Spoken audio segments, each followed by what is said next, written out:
Good morning, students. How are you? Fine. Thanks, dear children. Welcome to RPS online classes. प्यारे बच्चों, अभी हम लोग स्टैंडर्ड 9th का हिंदी व्याकरण पढ़ेंगे. प्रीवियस क्लासेज में हम लोग समास और समास विग्रह, समस्त पद जिसमें पूर्व पद और उत्तर पद, समास विग्रह इत्यादि का एक्सप्लेनेशन किया था. अभी हम लोग समास के भेद पर चलेंगे. समास के भेद पिता कॉपी सामने निकालेंगे प्यारे बच्चों. समास प्रीवियस क्लासेज में हम लोग समास, समास के भेद, समस्त पद और समास विग्रह इत्यादि का एक्सप्लेनेशन कर चुके थे. अभी हम लोग चलेंगे. सेकेंड इसका है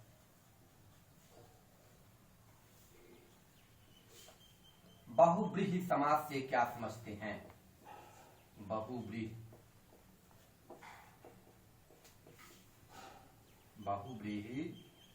समास से क्या समझते हैं. लिखते चले प्यारे बच्चों. यानी जिस समस्त पद में जिस समस्त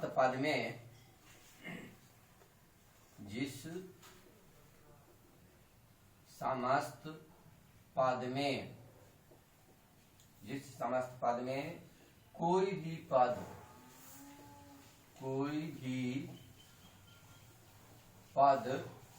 प्रधान नहीं होता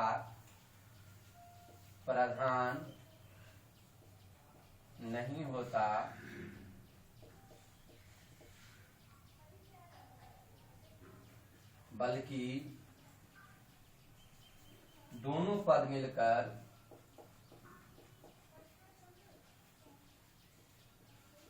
दोनों पद मिलकर किसी तीसरे अर्थ को प्रकट करते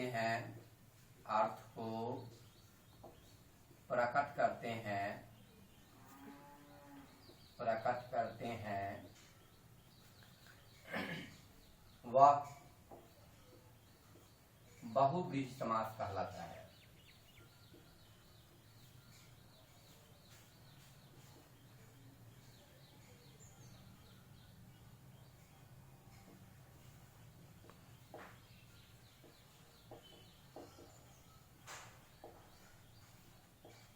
जैसे यानी जिस समस्त पद में कोई भी पद प्रधान नहीं होता बल्कि दोनों पद मिलकर किसी तीसरे पद का निर्माण करते हैं, तीसरे अर्थ को प्रकट करते हैं, वह बहुव्रीहि समास कहलाता है. जैसे अब यहाँ पर हम समस्त पद दे देंगे. समस्त पद और समास विग्रह.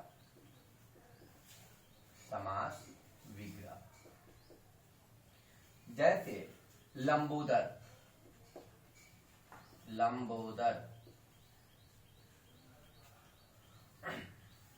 मवा संयुक्त भी दे सकते हैं. लंबोदर यानी लंबा है उदर जिसका, लंबा है उदर जिसका, अर्थात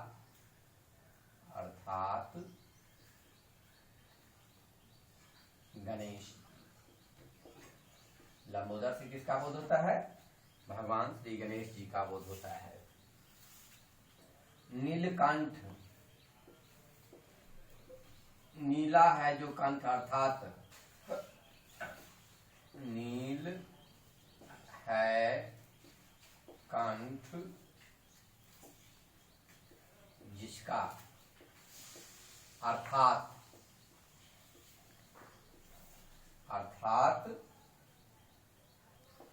शंकर जी का नाम. ठीक है. पीतांबर पीला वस्त्र, पीतांबर धारी. पीतांबर यानी पीत है अंबर जिसका, पीत है अंबर जिसका, अर्थात पीतांबर से किसका बोध होता है प्यारे बच्चों? तो श्री कृष्ण का बोध होता है. कृष्ण. इसमें विष्णु दे देंगे, विष्णु स्वरूपा, विष्णु भगवान, विष्णु का बोध हो जाता है। चतुरानन,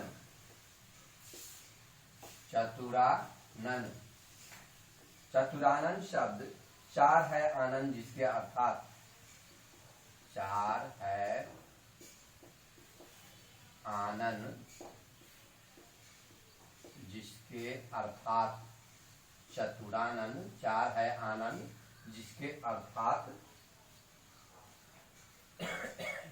ब्रह्मा, ब्रह्मा जी। चतुरानन से किसका बोध होता है? ब्रह्मा जी का बोध होता है। दश आनन, दस है आनन अर्थात दशानन,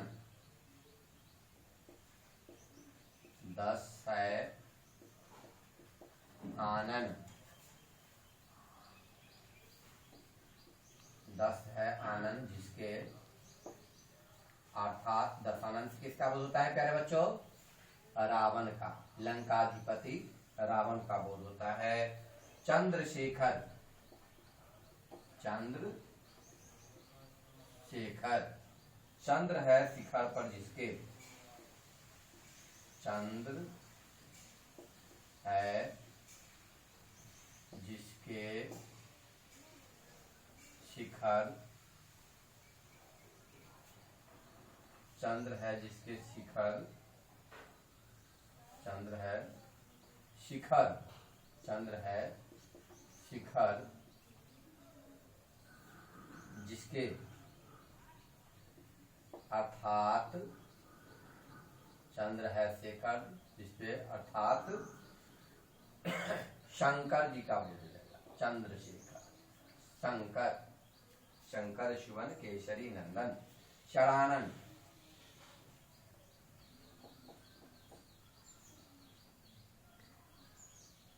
छह आनन है जिसके, छह है आनन जिसके अर्थात कार्तिकेय जी, कार्तिकेय। आदि। ठीक है, तो स्पष्ट हो गया कि बहुव्रीहि समास से क्या समझते हैं। जिस समस्त पद में कोई भी पद प्रधान नहीं होता बल्कि दोनों पद मिलकर किसी तीसरे अर्थ को प्रकट करते हैं, वह बहुव्रीहि समास कहलाते हैं। जैसे लंबोदर, लंबा है उदर जिसका अर्थात भगवान श्री गणेश से बोलता है। नीलकंठ, नील है कंठ जिसका अर्थात शंकर जी से बोलता है। पीताम्बर, पीठ है अंबर जिसका अर्थात भगवान विष्णु से। चतुरानन, चार है आनंद जिसके अर्थात ब्रह्मा जी।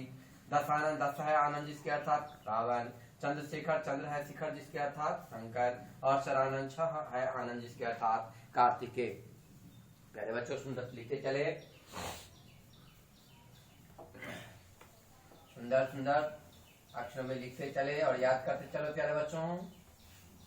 अब हम लोग चलेंगे नेक्स्ट पर, तीसरा चलेंगे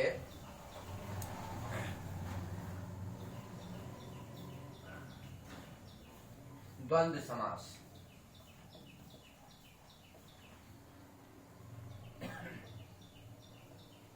द्वंद्व समास, द्वंद्व समास से क्या समझते हैं? यानी जिस समस्त पद में, जिस समस्त पद में, जिस समस्त पद में दोनों ही पद प्रधान हो, जिस समस्त पद में दोनों ही पद प्रधान हो और विग्रह करने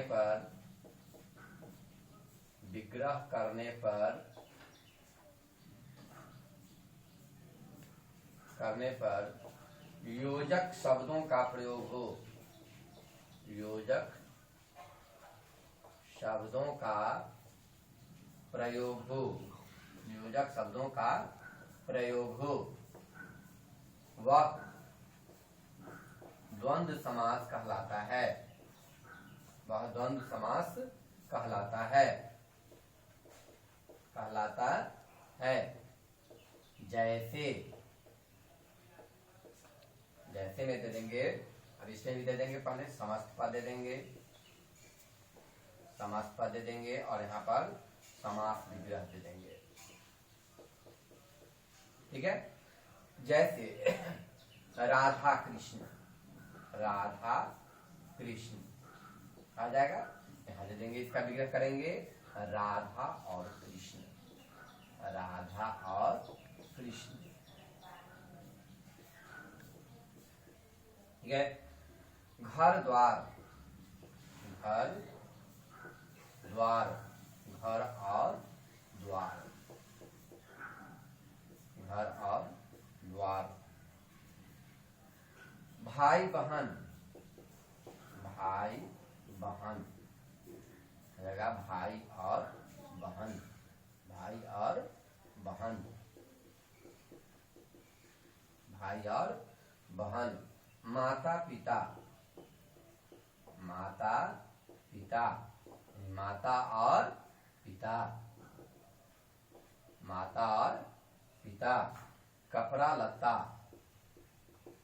कपड़ा लत्ता, यानी कपड़ा और लत्ता, कपड़ा और लत्ता।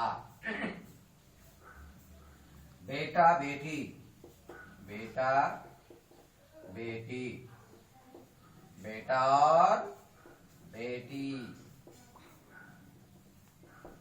बेटा और बेटी। सत्य असत्य, सत्य असत्य, यानी सत्य और असत्य, सत्य और असत्य।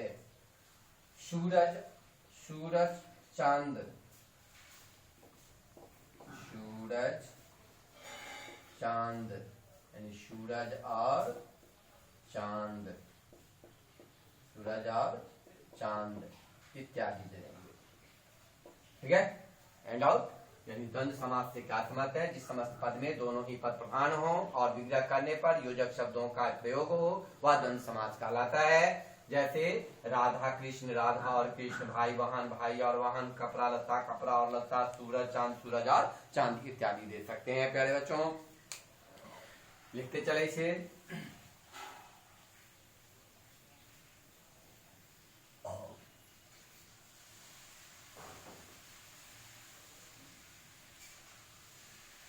नेक्स्ट चलेंगे हम अव्ययी भाव समास।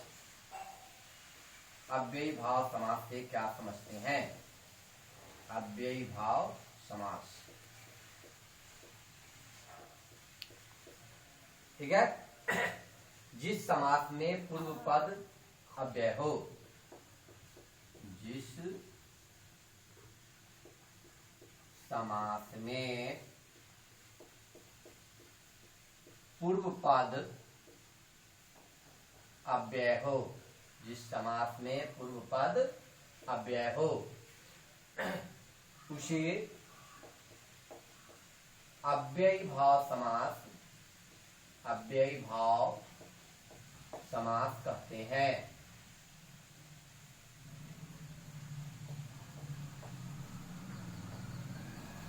जैसे, यानी जिस समास में पूर्व पद अव्यय हो उसे अव्ययी भाव समास कहते हैं। जैसे, अब इसमें भी दे देंगे आपको समस्त पद, समस्त पद और विग्रह। ठीक है, जैसे आजीवन, आजीवन सुने होंगे नाम कि आजीवन, आजीवन,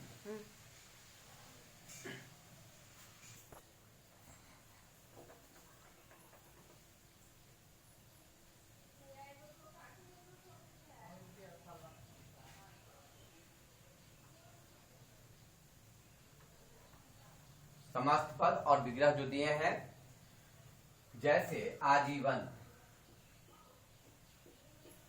आजीवन, आजीवन शब्द का अर्थ होता है जीवन पर्यंत, जीवन पर्यंत, जीवन पर्यंत। प्रत्यक्ष,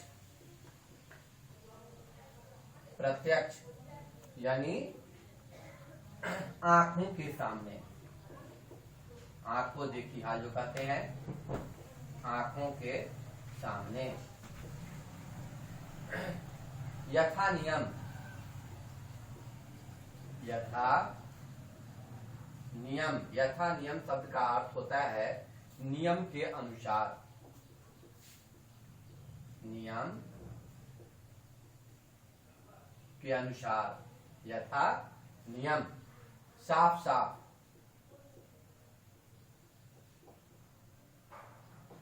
साफ साफ, साफ साफ का अर्थ होता है बिल्कुल स्पष्ट, स्पष्टवादी, बिल्कुल स्पष्ट।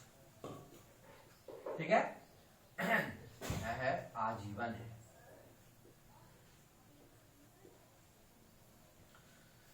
साफ साफ, प्रतिवर्ष, प्रतिवर्ष यानी हर वर्ष, हर वर्ष। द्वारे द्वार, द्वार द्वार, द्वार द्वार, द्वार द्वार शब्द का होता है हर एक द्वार पर, हर एक द्वार यानी जिसको घर घर कहते हैं। यथोचित, यथोचित, यथोचित शब्द का देंगे जिसका जितना उचित हो, जितना उचित हो, जितना उचित हो, यथोचित। और रातों रात, रातों रात, रातों रात यानी रात ही रात में, रात ही रात में आदि दे सकते हैं। ठीक है पहले बच्चों कि अव्ययी भाव समास से क्या समझते हैं। तो रातों रात यानी रात ही रात में इत्यादि दे सकते हैं पहले बच्चों। अब हम लोग चलेंगे HW सेक्शन की ओर, HW सेक्शन की ओर। HW में प्यारे बच्चों देंगे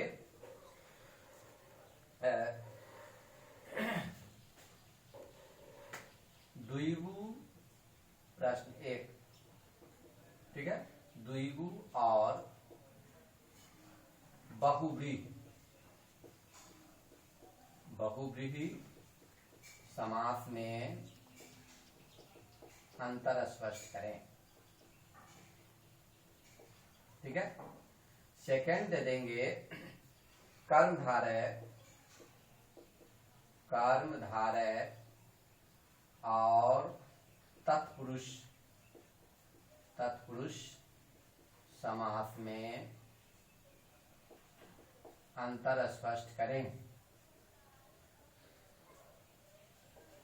ठीक है, थर्ड दे देंगे प्यारे बच्चों अव्ययी भाव समास, समास और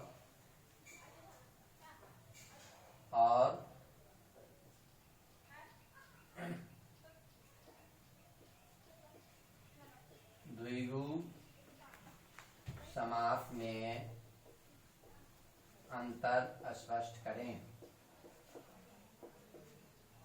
नेक्स्ट दे देंगे बहुव्रीहि समास,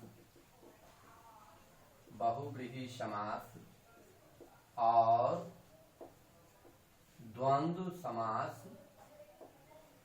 द्वंद्व समास में अंतर स्पष्ट करें।